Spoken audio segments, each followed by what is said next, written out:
Students, आज हम theme 2 king farmers and towns chapter में एन अर्ली अंपायर के बारे में पढ़ेंगे।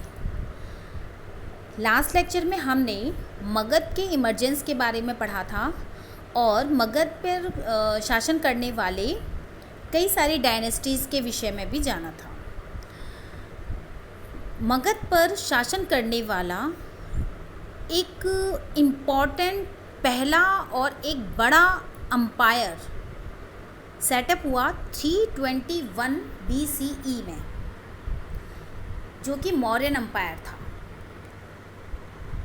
मौर्यन अंपायर अपने काल में हुई डेवलपमेंट के लिए, स्पेशली जो बौद्ध धर्म के रिगार्डिंग जो बौद्ध धर्म का स्प्रेड हुआ इस काल में, उसके लिए बहुत फेमस है।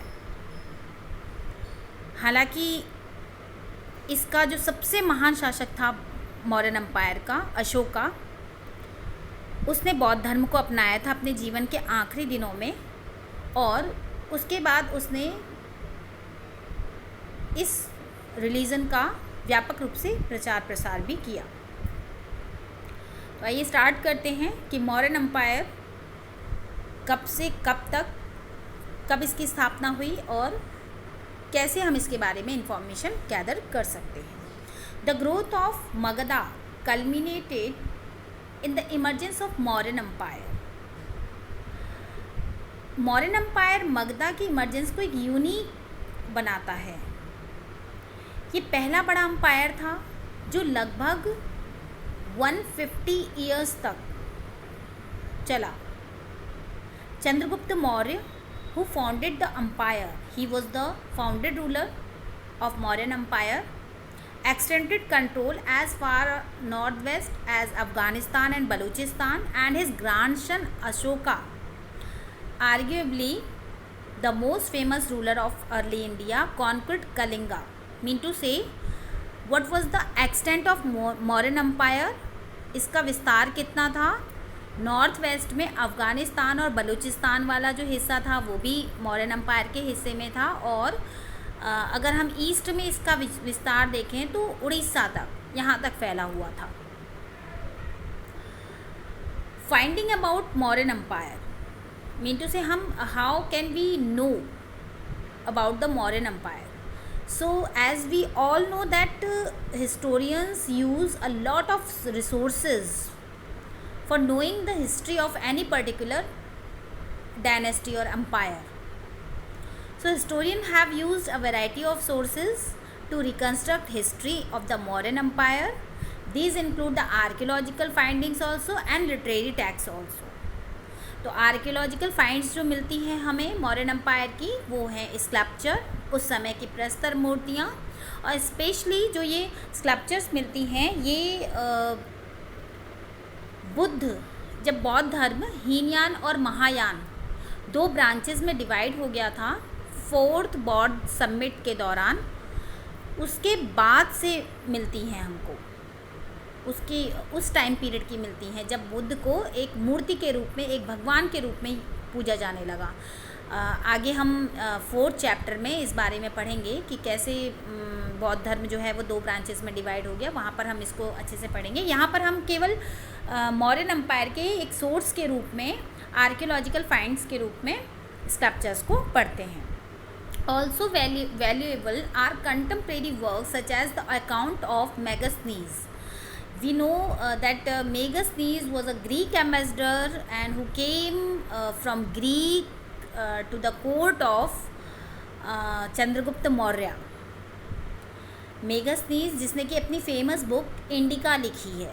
Indica is the famous book of Megasthenes and ये एक ट्रैवलर अकाउंट के रूप में हिस्टोरियंस को यूज़ करते हैं, विच सर्वाइव्स इन फ्रेगमेंट्स। आज जो ये फ्रेगमेंट्स में हमको मिलती है, और ये 7 इसके फ्रेगमेंट्स हैं। Another source that is often used in Arthashastra, parts of which were probably compose by Kautilya और चाणक्य। चाणक्य और कौटिल्य दोनों एक ही व्यक्ति के नाम हैं, जो कि चंद्रगुप्त मौर्य का मंत्री रहा था, उसके द्वारा लिखी गई जो फेमस बुक है अर्थशास्त्र, वो भी मौर्यन एम्पायर के बारे में हमको अ लॉट ऑफ इंफॉर्मेशन देती है. Traditionally believe to be the minister of Chandragupta Maurya. Besides the Mauryan are mentioned in later Buddhist, Jaina and Puranic literature as well as in Sanskrit literary works also, because it was the first empire. तो इसके बारे में हमको विवरण जो है वो हर प्रकार के टेक्स्ट में जनरली मिलता है, और स्पेशली बुद्धिस्ट टेक्स्ट में और जैना टेक्स्ट में, क्योंकि जैना चंद्रगुप्त मौर्य जो था वो चंद्रगुप्त मौर्य ने अपने जीवन के अंतिम दिनों में जैनिज़्म को अपनाया था. ऐसे ही गौतम बुद्ध द्वारा जो बुद्धिज़्म जो धर्म चला था उसको अपनाने वाला मौर्यन एम्पायर का ही शासक अशोक था. While these were useful, the inscription of Ashoka on rock and pillars often regarded as amongst the most valuable sources. क्योंकि अशोका एक महान राजा था और उसने जितने भी इंस्क्रिप्शंस लिखवाए वो हमें सबसे वैल्यूएबल इंफॉर्मेशन देते हैं और एक ऑफिशियल डॉक्यूमेंट्स माने जाते हैं.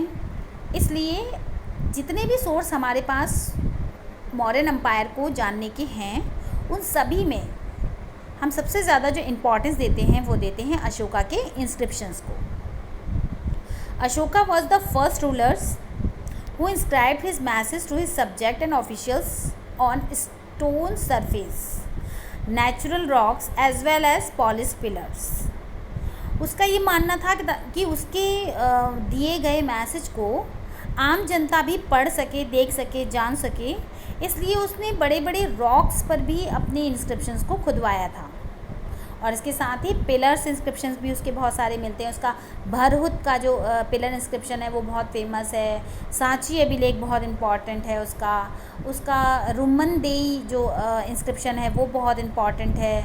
ऐसे कई सारे जो रॉक पिलर्स जो इंस्क्रिप्शन है वो आपको आपके मैप में ईज़िली मिल जाएंगे, आपके एनसीईआरटी में दिए हुए हैं. He use the inscription to proclaim what he understood to be धम्मा.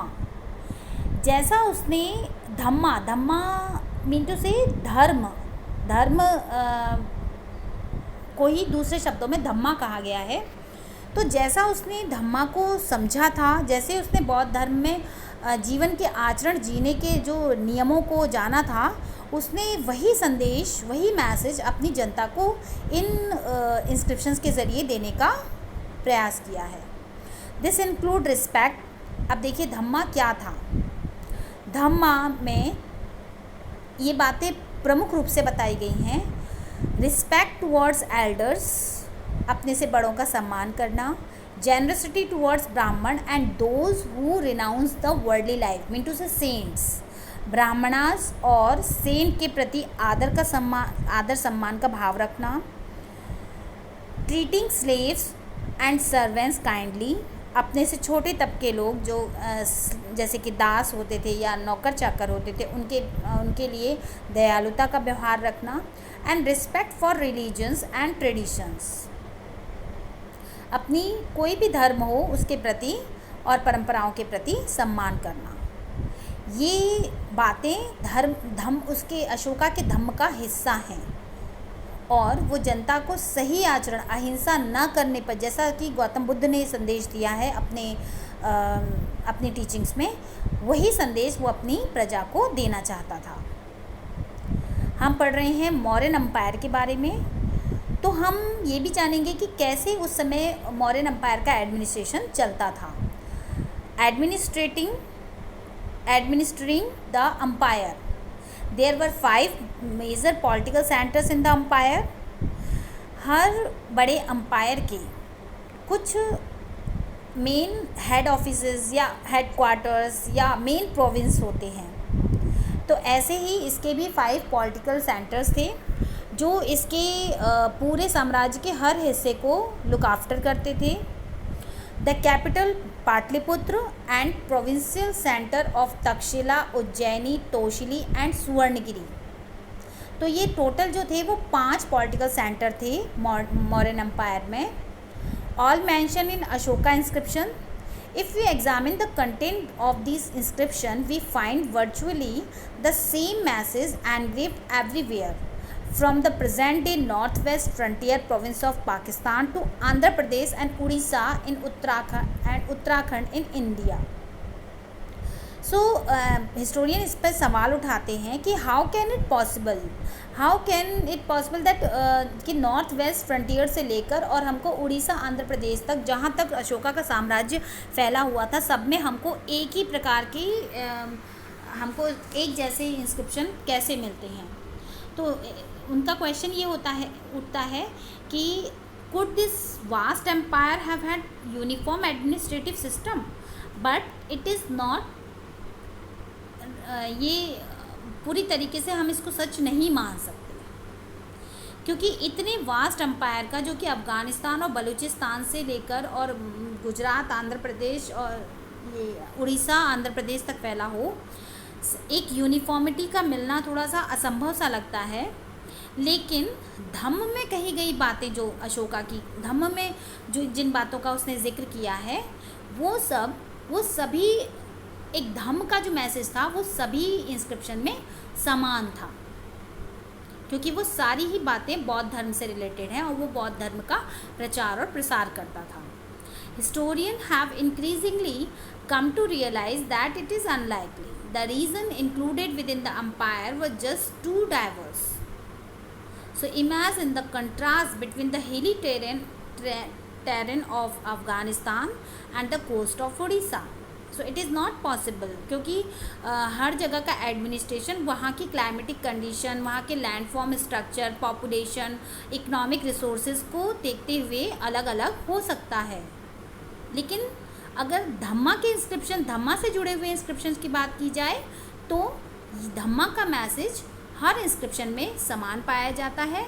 लेकिन एडमिनिस्ट्रेशन से जुड़े जो इंस्क्रिप्शन थे, जो हमको एडमिनिस्ट्रेशन से जुड़े हुए जानकारी देते हैं, वो हर रीजन में अलग अलग हो सकते थे.